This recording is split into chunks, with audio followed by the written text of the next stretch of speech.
Welcome to Knafs at Night, I'm Ben. I'm Austin. And today we're talking about Made in USA and why it may not mean what you think it means. And we're talking about how a multi-billion-dollar company stole our idea for 3D printed parts. Let's go! Before we get into all this USA-made stuff, let's talk about the newsletter giveaway. We give away a knife every single week just by signing up for our newsletter. Head on over to knafs.com/newsletter. Last week's winner was Riley S. from Grand Haven, Michigan. Congrats, Riley. Congrats, Riley.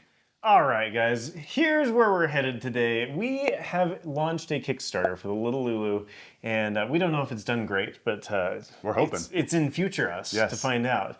This knife we made ourselves. So you can see the parts and pieces here. We have gone through the ringer. We bought a CNC mill to make this knife. Now, about 6 weeks ago, I was like, okay, do we stamp this Made in USA? Yeah, right. And I started digging. Yep. And 30 slides later, we're gonna go through this stack of slides today. I found out what Made in USA actually means. Are you ready for this, Austin? I feel like we've got Professor Peterson at the table today. Smokes. I didn't mean to be Professor Peterson, but like I rabbit holed this thing and I went super deep. So, to start, the FTC, the Federal Trade Commission, regulates claims of USA origin in the United States. So we have two types of claims. Austin, explain them to us if you don't mind. Yes, so we have what is an unqualified claim and a qualified claim. An unqualified claim is no claim, basically. There's no qualifications underneath it. Correct. It is just simply stating this product is made in the US. And the standard for that is all or virtually all. Yes. We'll talk about that more in just a second. And then you have qualified claims. This would be made in USA of domestic and foreign parts. This would be designed in California, made in China. This would be assembled in USA, assembled in Oregon, cut and sewn in the USA. Basically it's saying, yes, it's made in the USA, but it also has these pieces and parts to it. So this is, if you take one thing from this today, you have qualified, unqualified, and qualified claims. So when you see a Made in USA, for instance, this pan, if you don't mind pulling that out for me, Austin. Absolutely. This pan right here is from my kitchen. Many a good cookie has come off of this thing. It says, proudly made in USA. That is an unqualified claim. Yep. All or virtually all of this was made in USA. Yep. Now, if you take that sheet of paper underneath that book there, Austin, sorry, I'm like directing traffic here. This one has this little icon in the corner, Made in USA, factory certified, and then underneath, 95 or more US materials. So that is actually a qualified That's a qualifier right claim. there. Yep. Okay, so what we did is we ended up down this rabbit hole saying, okay, is the Little Lulu made in USA? And holy smokes, all or virtually all. Man, it's amazing. We didn't, you don't really know this until you know it, right? Yeah. That's so crazy. So what we went with is made in USA of domestic and foreign components. So despite the fact that we literally watched this get cut down the street from us, milled it on a machine that we own. Out of MagnaCut. Out of MagnaCut that is labeled Made in USA. We're going to get to MagnaCut here in a minute because that's getting weird with Crucible shutting down. We basically said that the Little Lulu is not all or virtually all made in the USA. So this is the FTC's definition. Means that all significant parts and processing that go into the product must be of US origin. That is, the product should contain no or negligible foreign content. This thing, so here's where we kind of got down the rabbit hole again. Yeah. The micarta is made in USA of foreign parts. So the linen and the resin is not made in USA. Sourced out of the States. Correct. Yep. Our hardware is from McMaster Carr. So this is what holds the knife together. This is made in China. Yes. This is where it gets really wild. Do you have that sheet of Kydex there? Of course. So we're going to just go right into this. Yeah, we're just ripping through. This sheet of Kydex that made the sheath, we make the sheaths in-house. In fact, Keith makes them right here at Knafs. This sheet of Kydex right down here in the corner says Made in USA. We're going to come back to that. That's called a tease because we got a lot of teases. It's actually a qualified claim coming from our friends at Kydex. Yep. So this is where it got wild. We looked at it, and 90% of the Kydex is made in USA, but they're not going to make an unqualified claim on it, Right. Because they have foreign components in it. So we looked at all of that, and we're like, despite the fact that this entire knife, we made the entire thing, like we ground it, like look at this process, man. It doesn't feel like it could be more made in the USA. It doesn't. However, we went with this all or virtually all standard. Now, I've got all these knife boxes on the table. Every single one of these boxes somewhere says Made in USA. an unqualified claim. Right. Every single one of these, White River, Buck, Spyderco, Microtech, Tops. Maybe my favorite is this Guardian Tactical. 100% made in USA with 100% USA materials. And even using the flag like this, that can be an unqualified claim. Right. That is an indicator that this is a US product. Correct. Yes. So I am not calling anybody out. I don't know their processes. I don't know where they get their micarta, don't know where they get their parts. But the reality is they are all making an unqualified made in USA claim. Right. Here's how the FTC determines that. So they say the site of final assembly or processing, proportion of US manufacturing costs, and remoteness of the content. It should contain only a de minimis or negligible amount of foreign content. There is no single bright line, in quotes, to establish when a product is all or virtually all made in the USA. There are a number of factors that the Commission will look at. These are the factors. Tough. Nebulous? Nebulous. Yeah, I would say subjective maybe. Yep. I think the proportion of U.S. manufacturing costs and the remoteness of the foreign, this one right here, the remoteness of the foreign content is like, well, how remote should it be? Yeah, right. How far away does the resin have to be Right. in this process? We basically said, well, if there's an opportunity to make it in the U.S., we should do that. We did not find a supplier, and we checked with two that makes it in the U.S. I've heard that Current Composites does make their stuff in the U.S. Okay. Now, is that a qualified or unqualified? I don't know. Yeah. We basically found a supplier that could give it to us at the price we needed, and we were like, let's go. Well, and then and we dug in. just- We're like, crap. Just at a high level, like if we wanted to maybe make some sort of unqualified claim on this, we would have to trace every one of those lines, right? All the way down and say, Correct. Where do you source your glue or your resin or whatever that is that goes into your product? Because all or virtually all. Now, this is where it gets kind of weird, because the FTC gives some examples. This is an unqualified, made in USA grill. And they basically said that this is made in Nevada. So the entire grill is made in USA except for the knobs and this little tube right here. So I did some dummy math on the side. I was like, okay, let's say that the knobs and the tube is $2.50. So let's say 95% is made in US and 5% is made in Mexico. They say it's a negligible and insignificant part of the entire whole. Right. So it's an unqualified claim. Yeah, they're okay with this amount of other materials in there. That meets their standard.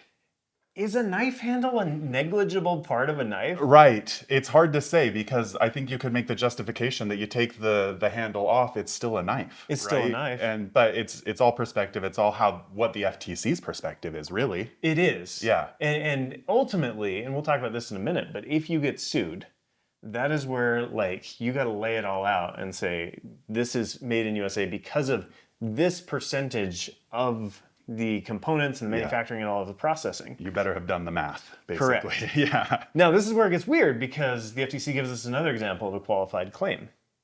This is a Tiffany style lamp, assembled in the US. I use the same sort of math on here to basically line us up at 95% US and 5% imported. The only imported part on this is this base right here. I estimated if you're importing that, it's $2.50. Okay. I don't know. I made that up. See ya. See you later, Tops. But the FTC says this is not made in USA on an unqualified claim because this is not far enough removed in the manufacturing process, and it is a significant part of the final product. Right. Maybe in layman's terms, you take off the base, it changes breaks. the product. It doesn't right? work anymore. Yeah, it's no longer the product that it should be. So, I'm excited for you guys to, this is your first quiz. We're coming back to ChatGPT's designed Apex EDC Pro. This is the Murica edition. I basically worked through the manufacturing costs, and these are dummy numbers, right? But let's say the raw steel costs $12.50, that's cut. Labor and process is $35. Let's say the hardware is coming from China, and let's say the raw titanium is coming from China. We'll talk about titanium here in a minute too, because that gets really weird really fast. Sure will. So your manufacturing cost, 95% is US, 5% is imported. I also put the value in here because I think 98% of the value comes from America, Right. 2% is imported. Right. I want to know in the comments, is it qualified or unqualified? Qualified being made in USA of domestic and foreign parts, or is it qualified? Unqualified. I get those mixed up. Unqualified made in USA. Yes. Qualified made in USA of domestic and foreign parts. Nailed it. I don't know. Yeah, you tell us. You tell us, because this is what every single company is doing. And they might be making every single part, and they know exactly where the supply chain comes from. Like their steel, like they're making these standoffs and screws on a Swiss lathe with traceable American steel. They might be doing that. But you have to, the FTC requires that you go down the supply chain. You can't just say, yeah, I bought it from Bob, who is a USA company. Who claims it's USA made. That's not good enough. You have to go down the rabbit hole and find out. Right. One last example here, and I thought this was really fascinating. You have a gold ring that is made in the USA of imported gold. Because the value of the gold is so high, that would not be an unqualified claim, despite the fact that it was made here. Right. Because the gold is probably like 90% of the value within that ring.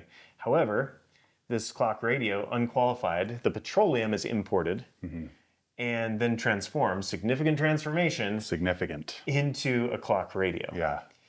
That could be an unqualified claim. However, I always think, well, what if you got rid of the plastic?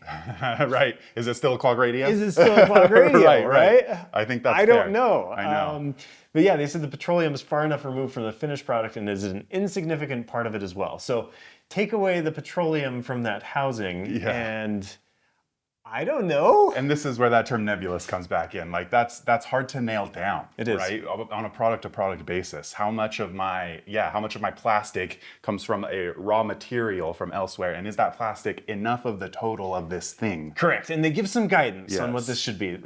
This is the exact FCC wording on how you should figure it out. Manufacturers and marketers should use the cost of goods sold or inventory costs of finished goods in their analysis. Such costs generally are limited to the total cost of all manufacturing materials, direct manufacturing labor, and manufacturing overhead. So let's say, going back to our Apex Pro, 95% is made in USA, unqualified. Okay. But that 5% is not. Do you run it or do you not? Right. How close do you want to fly to the sun? Correct. Now, it's sunny in California. It's real sunny. How's that for a transition? Oh, nice. Check this out. California has a section called 17533.7. This is where California gets a little wild. And most of the lawsuits that happen around this topic, made in USA, happen in California. And they get hit with the US FTC laws, but they basically win in California because California has a stricter standard. Let me explain it really quick. And this is where, no matter what the FTC says, if you're selling products in California, it gets kind of wild, and you may want to go for a qualified claim. I'm not a lawyer, guys, but I feel like I've been through like law school the last month and a half researching this. So here's how this works in California. They want it to be completely made in the USA, and anything outside of the US cannot constitute more than 5% of the final wholesale value, but there are some qualifications there. So if something has one unit or part that's made outside the USA, it does not qualify. Okay. Unless you cannot obtain that article from a domestic source. That's a high standard. That's right? crazy, because let's say you need these in these screws in your knife. You can make these in the US. You can't tell me that you can't make these in the US. You absolutely could. And they don't care if this costs 2 cents from China and 45 cents from the US or $4 from the US. If you can, you must. You have to, yes. So California is the standard that you probably should be working toward. It's the same reason that you put a Prop 65 sticker, the Prop 65 warning on all of your labels. Because eventually your stuff's going to be sold in California.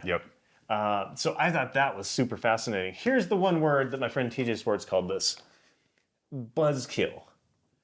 He and I were talking about this, and he's like, this is an absolute buzzkill, because we want Made in USA to be this shining flag that we can rally around. In a way, it's almost taking away the pride of the Made in the USA. Yes. Right? Because you have to go through so many loops, and you are so limited in the things that you can and cannot do. Correct. Yes. Correct. And you have to decide on your own, and the only person that's ever going to know is the judge if you get sued. Right. That's, and that's kind of where it's crazy, because nobody polices this. Like, nobody looks at these claims and says, is this actually made in USA? The claims come out, and we're going to talk about this in just a minute. For instance, Leatherman got sued over this particular multi-tool in the early 2000s based on all of these claims that they had made. We're going to dive into that and all of the case law that determines it in just a minute. But first, we are headed to the Ship Shape Sharpening Shop. Take us there, Keith, right here in America. Let's go. Hey guys, welcome to the Ship Shape Sharpening Shop. My name is Keith. Today we've got some interesting things. We've got this dagger. Ben said it was a replica something or other. I don't know, but it's a pretty solid piece, actually. No rattling or anything like that. It sharpened up just fine, but kind of cool. And then here we have a meat slicer blade, is what I was told this thing is. This should be fun to sharpen. I'm thinking something like this and try not to guillotine myself. I don't know, dude. I just try it out, so we'll see how that goes. Is that the biggest thing you sharpen, Keith? That is probably the biggest. No, I've done katanas and stuff like that, but it's the most awkward for sure. And I've been sharpening a bunch of these. Anybody know what that is? That is our little Lulu coming out soon on Kickstarter. I just put a lanyard on there, and I really like it. It's been carrying really well. I've been testing it out. I think you guys are going to like these. So back to you at the desk. We're going to start out the case law section talking about Olaplex. Now, I'd never heard of Olaplex. Yeah, me neither. Until Who is that? this week. They are a $14 billion valuation company in September 2021 when they went public. Sheesh. I guess they make hair care products. Yeah. And I do have delightful hair. I know. I'm surprised you didn't know who these guys were. Anyway, they make hair care products, and they were selling made in USA labeled products. Well, it turns out there were some foreign components in that. They were making them here, but there were foreign components. So right now, actually, I think it closed like 2 days ago. Okay. You could be part of a class action lawsuit where Olaplex is going to dish out $1.3 million at $5 at a time because they were basically deceiving deliberately. The allegement, let's be alleged. The allegement was, is that a word? Allegement? I think it is now. It is now. Yeah, for sure. They were allegedly, deliberately, and illegally tricking consumers into believing the products were made entirely in the United States. Now, they did not admit guilt. They're just like, we'll settle this. For $1.3 million versus fighting it. Right, they're which like, probably costs at least that much. because they would have to go through their ingredient list. They would have to say all or virtually all, this is, this isn't, this is how it's going to work. So that is happening right now. So this stuff happens now. Also litigated in California. I was going to ask, is that where it started? Yes. Yes. Correct. Interesting. So keep your eye on California, folks. Leatherman. 2001, they got sued. 2006, they cleared it up. Basically, they got sued in California again for made in USA claims. Now, this is actually my dad's from this era. Yeah, an actual example. This is True Blue here. This I don't even know which Leatherman this is. I think it's their original multi-tool, but has 22 parts on it. It was assembled in the USA. And it's even stamped USA on the pliers. These pliers were made in Mexico. That's the interesting part to me. Along with some of the pieces. So they were advertising this. In fact, they have Portland, Oregon on here too. And you can get sued for a state on your product as well because it's an implied made in USA They claim. consider that a statement, basically. Yeah, the FTC does. So they got sued 2001 and they actually lost. And they were supposed to be paying $13 million in total restitution under the false advertising law. $13 million. In 2001 or 6 or whenever. Yes. Basically, the lawsuit went on from 2001 to 2006. Yeah. But they came back and they worked around this word substantial. They said a substantial portion of this, and Leatherman argued that 51% was substantially made in the USA. Right. The court said, no, this is not substantial. Okay. They threw out the $13 million. So Leatherman did not have to pay the $13 million. Okay. But they did say, yes, this was false advertising. They didn't have to pay the $13 million. And this is where the law gets wild. And I tried to understand it. I have not been to law school. I have not passed the bar. But basically they said that Leatherman didn't have to pay it because the way the prosecution had structured that $13 million in like lost opportunity and false advertising, they were like, your math is wrong. You guys are out of here. Dang. So super interesting. But one thing that really stood out to me in this whole thing, so Leatherman kind of walked away not having to pay that. I'm sure they paid millions in legal fees. For sure. Like they could not have gotten out of that No scot-free. question.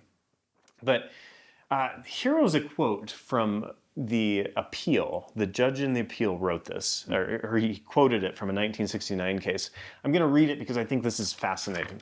The law is replete with instances in which a person must, at his peril, govern his conduct by such non-mathematical standards as reasonable, prudent, necessary, and proper and substantial and the like. Indeed, a wide spectrum of human activities is regulated by such terms. Yet standards of this kind are not impermissibly vague, provided their meaning can be objectively ascertained by reference to common experiences of mankind. Ooh, that is a statement. You have to govern your conduct by non-mathematical standards. So there is no 70%, and this is a common misconception about USA Made. There is no standard that says 70% must be made in the USA. That's brutal to me. Basically, and you just laid this out, but what that is saying is like, we are not going to put a number on this. Correct. We will not say that it is 75 or 80. We are going to leave it vague and a little bit so that we get to determine whether or not this meets. Correct. Yes. And it says it's got to be regulated by each individual human. Not impermissibly vague, but I would argue it is vague. I would call it vague, It is absolutely. vague. So it begs the question, this question right here, is anything made in the USA? I think we're going to answer that. Truly made we in the come USA. back. We're going to come back to that one. Yeah. What's next, Austin? We are headed to the Moon Crew moment. Ooh, what do we got here? Let's go.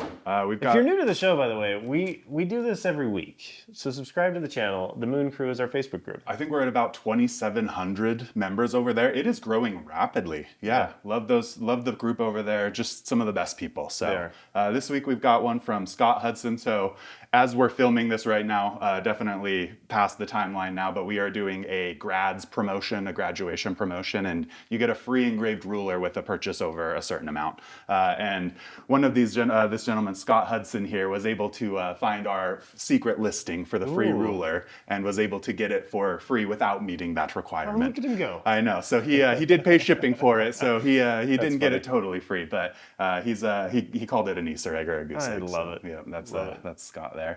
Next up, leather sheath, Lander 4. Yeah. Yeah. Oh, this is a fascinating. Do you have this one I on do. you? Yeah, there you go. Oh boy. This is from Ryan.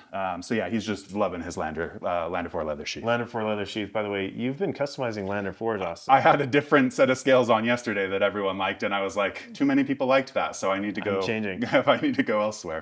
This sheath is made in Ivins, Utah. It is. Here's where it gets wild.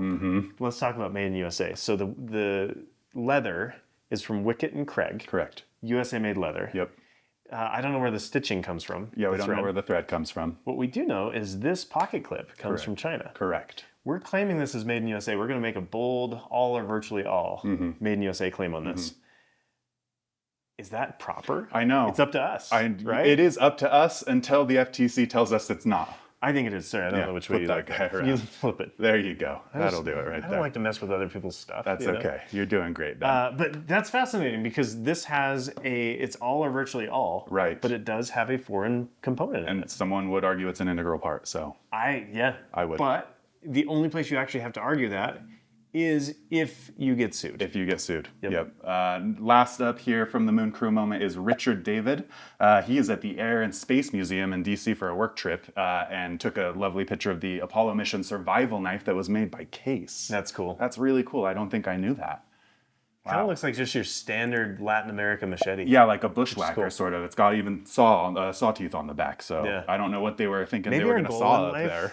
I think our goal in life at Knafs should be to make something for NASA.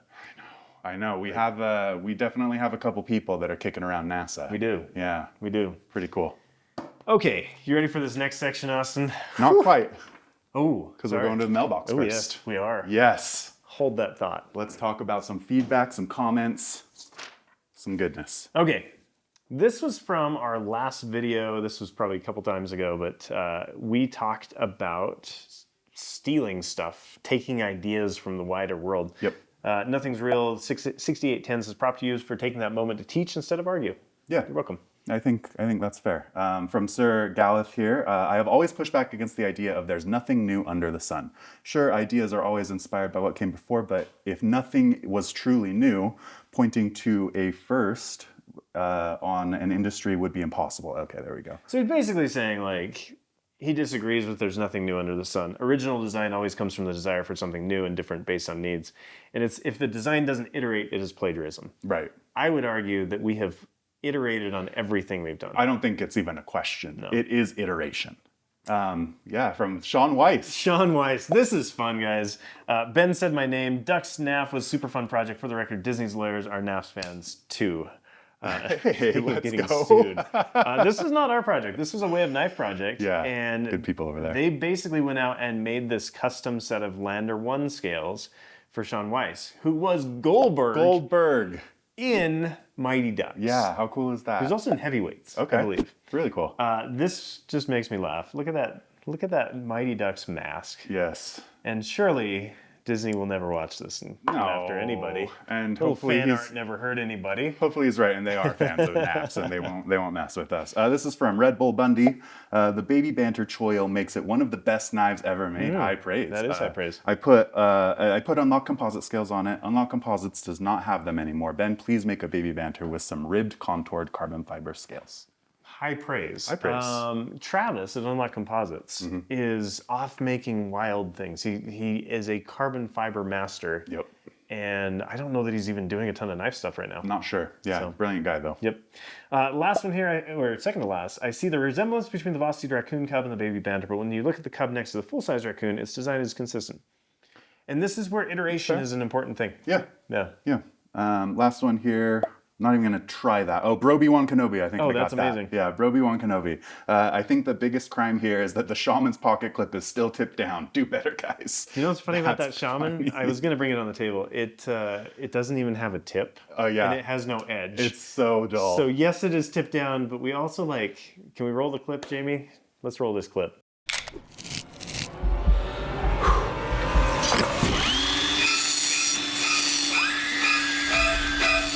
That's probably a worse crime than tip down, I'm sorry. Ouch. It is. It is. Did we get all the mailbox? I think we missed one mailbox. It's behind you to the left. Snag it, will you? Thank you. This might be my favorite thing that's happened to me all month. You may have heard this quote before, but yeah, tell us about this. Drop Points built this house. So we have a friend, KP. I walked into into a bike shop one day, and KP's like, "Hi, Ben," and I'm like, "Have we met?" I don't know you. Anyway, KP has turned into a friend. He comes and plays Magic here at Knafs occasionally. Yep. And we mentioned on Knafs at Night that somebody should turn Drop Points Built This House into like a doily or something. Mm-hmm. Well, he shows up with his wife, Geraldine, Unbelievable. and she had done this embroidery, and now this sits in our shop. I have never been so proud and impressed of a little piece of art like this. I just here's a picture, smile ear to ear. This was a delight. Really cool. Yeah. Thank you guys. to both KP and Geraldine. Okay, should we finish this off, Austin? Let's finish strong. This is the part where it gets really weird. We have reached out to Kydex. We've reached out to Niagara. Yeah. We have talked to friends in the industry. We have learned so much. And we're going to answer this final question. Yeah. Is anything made in USA? I sure hope so. Let's start here. It's complicated. This is the tag. I wish I would have cut it off, but I took a picture. This is the tag from Niagara Specialty Metals. We ordered 7 sheets of Magna-Cut. It arrived a few weeks ago for the little Lulu that we were going to laser into blanks. So that steel showed up. I looked at the label. It said Made in USA. Made in USA. Is there a qualifier on there? 0 qualifiers. No qualifier. Unqualified Made in USA claim. Now, there's been a lot of change, a lot of moving parts with Crucible. They've gone out of business. Era still bought them. So I reached out to Tim, who is the VP of Niagara Specialty Metals. I said, Tim, is Magna-Cut made in USA as an unqualified claim? Yes. Tim came back. He said CPM Magna-Cut is no longer melted in the USA since Aristil purchased Crucible. They're shutting down Crucible and doing all melting in Sweden for the powdered grades, and there is no longer a domestic melting source for powdered grades. We're in good supply, so they're still going to have it. When looking into Made in USA, some customers feel that they can maintain this designation if the powder is shipped to the USA and the rest of the processing is done here. Substantial transformation. Substantial transformation. Right? We would recommend checking with your lawyers to see what they think before claiming this. We checked with our lawyers. Spencer, we appreciate you. Spencer said, look, if you're going to make an unqualified Made in USA claim, leave no doubt. And we said, That's good. That is good advice. Yeah. Made in USA of domestic and foreign parts. Yep. Which made me very sad. I know. It's a hard pill to swallow. But it's fascinating to see how this stuff works. Tim was cool with us using this in the video. Thank you for being transparent, Tim. Thank you. I think one thing you're seeing is how much we care about this, how Correct. much Knafs wants to be transparent about the things that we are doing, right? We're not trying to work in the margins here. We're not. Yes. We're not. And honestly, like, I think if we knew that this was like US canvas or linen, US resin, which, by the way, I was at Worksharp and they took us to Cerakote. Cerakote makes resin in Ashland, Oregon. So cool. And they use it in their Cerakote products. And I was like, I'm asking, I'm like looking at this, it was like this nuclear looking facility. And I'm like, so could you make micarta out of this? And they're like, oh yeah. And I'm like, let's go. Yeah. So I think for me, it's this standard of like pushing the limits of made in USA. Well, and just a quick note on the California thing. If you were to get sued in California, they would make the justification that there is somewhere in America that you can source that. Yeah. Right? Oh, that's messy. That's messy. Let's go back to the Kydex. I emailed Kydex, and Dennis Kelso got back to me. So on the sheet, it says Made in USA. You want to pull that sheet out again? Let's go back to the Kydex here. Down in this lower corner, this is Kydex T, labeled here. I'll hold that for you. Made in USA. But I emailed them because I was looking on their website. It's a Japanese-owned company that makes stuff in America. And I asked them, is this an unqualified Made in USA product? And they said, Kydex thermoplastic sheet cannot be stated as Made in USA, which is, I'm not trying to call anybody out. Yeah. They may be changing this, right? Yeah, right. As with most plastic materials, there are some components that cannot be sourced in the USA and have to be purchased from foreign sources. For example, tin stabilizer is a common component which has not been mined or smelted in the USA since the late 80s and early 90s. So critical components like this can only be obtained by foreign sources. So what we can state is that Kydex thermoplastic sheet is manufactured in the USA with a minimum of 90% domestic content. Okay. So they basically, and I didn't press them, they walked it back and said, this is a qualified claim. They were transparent about it. But like, here's where this is challenging because all of this makes jobs. The current Trump administration wants to bring manufacturing back to America. Right. We all want to stamp our stuff made in USA. Yes. Unqualified made in USA. We would love to. The FTC's standard and California's standard is pretty dang high. Should it be that high? Right. It's one of those things. This is totally theoretical, right? Like, it is. How do you have a whole nation determine what is and is not made there, right? And this is where it's challenging. So I dug in a little bit more here on other countries. So Switzerland, they actually have a percentage on it. 60% of the manufacturing costs and 50% of the essential manufacturing step must occur in Switzerland. Japan, Mexico, Italy, Taiwan, and then even the World Trade Organization. The World Trade Organization, which the U.S. is a part of, they say that the last substantial transformation occurs, that is where it is from. It must undergo significant manufacturing processes. Everywhere has their way of doing it. I think what I would argue, if I were a politician, if I were king of the world, I would say, look, if the goal is to make things here, let's set a numeric mathematical standard where you can say made in USA. All or virtually all is a pretty garbage standard. Like, what does that actually mean? I completely agree. The way to be successful in defining something is to give it specifics, right? To give it a number, to give it a value that can be met. Correct. And that is not existent in the USA standard. And even in people that I talk to a good friend, you would know him in the industry. He's like, look, you can't mine cobalt in the USA. Right. How can you make something in the USA that has cobalt in it, like a knife, Right. when that product doesn't come from here? Titanium is a similar story. Let's talk about titanium for a minute. do it. Pull out the SR-71 Blackbird. hiding It this is one. time. There it is, right there. Okay, SR-71 Blackbird. This is a fun story. Back in the 60s, the US was trying to spy on Russia. We needed titanium to make the SR-71 Blackbird because titanium is heat resistant, and this thing was going to get hot at, I think, Mach 3. Correct me in the comments if I'm wrong. So they set up shell companies in the U.S. making pizza ovens. They imported titanium from Russia, made one of the most sophisticated pieces of machinery Skunkworks had ever made, and then they went and spied on Russia. Is the SR-71 Blackbird made in the USA? According to the FTC, no. Substantial, I mean... I guess that's true. It is nebulous, but... It's nebulous. Yeah. Even the F-35, I was reading that I think a third of the weight of the F-35 is titanium. Sheesh. We have F-35s flying over our house all day long because we're next to Hill Air Force Base. Yes, we are.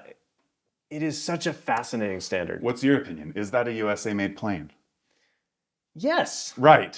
Right? It's not that I don't care where you source the materials from. This is an icon of, the introduction to this book is written by Chuck Yeager, right? This is iconic America. Yeah. I think the FTC standards is too strict. Yeah, I agree. Yeah. What does made in America actually mean on the ground? It means that the machine, the sparks, the chips, the coolant happened right here. Yeah. Yeah, there's got to be some leeway in if you cannot procure the materials, there has to be some sort of flexibility there. Or if are you creating American jobs? Are you Sure. Right? Sure. And I realize that you could say, well, I import all these parts and these people assemble it and now it's made in the USA and you get to do that claim. And I think there should be a barrier there. Yeah. But it's just fascinating to me, we have these jets in the sky, we have these knives that we make. Solar flare scales. Solar flare scales is a great example. These are made in California. Yep. They're slapped on an American or a Chinese-made knife. Now, I would say this is not a substantial transformation. I would agree. But this part of it is made in USA. We're not claiming that the whole thing is made in the USA. Right. You look at the Lulu. We're actually going to go back and change some of the stuff that we've claimed on this because we've learned about the G10 and the micarta and the hardware. Yeah, and talk about a learning experience. We really did go pretty hard on the Made in USA thing all the way down to the sticker. We did. And because but even the stickers, the sticker where does the glue come from? Correct. Where does the paper come from? Right. Correct. A lot of paper comes from Asia. It's just a rabbit hole. I'm passionate about this, and I hope that the explanation has been helpful. Would we want an unqualified USA-made claim on this? Yes. And I think eventually we'll work at it and we'll figure out, okay, where do these things come from? But for now, and this is where it's crazy because MagnaCut is basically going to be a Swedish steel. That is now a foreign imported part. Correct. Yeah, it's very interesting for us. For us to have to qualify it, basically. Correct. Yeah. Correct. This brings me to psychology for just a minute. I learned a new word from Matt W. Yep. Heuristics. Can you define this for us, Austin? No. You've heard it around. I can get close, though. I'll give you a very broad definition. Basically, heuristics is a mental game that we play. It's a mental shortcut. Yep, it is us saying, this is a very complicated topic, a very complicated standard, perhaps, and our brain is solving it in the most straightforward way. Correct. It simplifies cognitive load. Made in USA simplifies cognitive load. There you go. If I were to look at this book, this looks like it's made in USA. Do you know where this is printed? Japan. Dang. Okay. Well, that's fine. Cool. Yeah. Right? If I look at this Kershaw box, made in USA, that simplifies that cognitive load. It does. How much was made in USA? We don't know. Yeah. What is their standard internally? I don't know. And that's actually none of my business. Right. That's theirs to decide. And I think you could say theoretically, the standard could be even more intense. They would maybe, one day ask you to label the box if the box is a different component. This box comes from XYZ. Sure. It could be even more complicated. So we are simplifying it because we cannot be that complicated about everything. No. We don't have time to do that. No. Yes. In fact, I did more pre-production on this particular video than I ever have on any other video. Pretty cool. Because I was super curious how this works. I'm not casting shade. I thought when I started this video, when I started pre-production, I thought we were going to cast some shade. The reality is no shade cast here. No. Each one of these companies decides for themselves what their standard is. Correct. And it brings me to this point. The law is only as good as it is enforced. And I hate to say it, if the speed limit's 80 and you're going 85, what's the actual speed limit? The speed limit's 80, so should you go 80 or do you go? I go 85. Sometimes I sneak up to 90, which scares me because that's a big ticket if you do get caught. But I think that is important to note, that everybody has to make their decision. This is my final point here, and I think this is really interesting. I've always thought Darn Tough was made in America. It is. It's made in Vermont, USA, with yarns from America and around the globe. Fascinating way to market it, though, because still made in Vermont, USA. Yep. Just all these different qualified claims. Yep. I love Darn Toughs. I've been saving this for 6 months to be able to use these socks on this episode. Yeah. I'm excited to wear them. Holy smokes. Any last thoughts there, Austin? Not on USA Made. I think we laid it out pretty good for the people. Sheesh, man. We have one last thing to talk about, and how a billion-dollar company ripped us off. I know. Multi-billion. I know. We had a little fun with the intro on that one. This is from Philips Norelco. If you don't know Philips Norelco, you should, because they're worth like $30 billion market cap or something like that. We looked it up. But basically, they make a lot of electronic components, electronics, and specifically for this is a piece that you would add to a razor that they produce. What they are doing is they are actually partnering with Prusa. Which is cool. Really, really cool. And they are basically open sourcing some of their attachments in a sense. They are allowing you, maybe not open source because you can't modify it, I'm not sure. But they are allowing you to, if you break a guard, don't throw out the whole razor, is basically the sentiment behind that. We want you to be able to fix it. They did a survey of some sort and said like 77% of their customers would prefer to fix their thing than to buy a new one. Yep. I love this. I was on a podcast with Joseph Prusa, the maker of Prusa, a couple years ago, and super nice guy. His way of thinking has actually impacted my way of thinking, like this open source, right to repair, that sort of thing. Yeah. So it's cool to see Prusa teaming up with them. The Lander 1 was this idea where you could 3D print the scales. And so we've done that on all of our models, except for the large Lulu, which is a pinned knife. Yeah. But you can literally go to our website, download the CAD file, 3D print your own. You could 3D print it with PLA made in America. You could print it with PLA made in China. And you get to decide, is it made in America? There you go. Made in USA. Guys, thanks for watching. I hope that was informative and interesting. Let us know what you thought down in the comments. Do we ruffle any feathers? People have encouraged us to take on the hard topics. Yeah. This was a stinking hard one. Yeah. Enjoy. We'll have another video coming out for you next week. We'll see you then.